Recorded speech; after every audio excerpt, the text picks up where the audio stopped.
உங்கள் சந்தேகங்களுக்கு குழப்பத்தை உண்டு பண்ணும்படி தேவனுடைய வல்லமையானது புறப்பட்டு அந்த சந்தேகங்களையும் அந்த குழப்பங்களையும் அழித்து தெளிவை உண்டாக்குகிறது.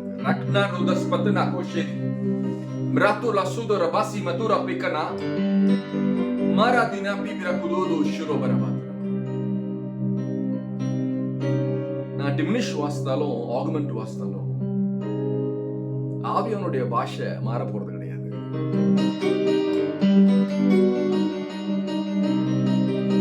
அவருடைய ஞானமே எல்லையில்லாதது,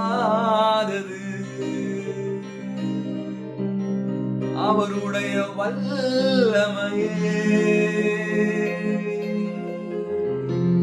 ஞானவான்களை பைத்தியக்காரர்களாய் மாற்றுகிறது.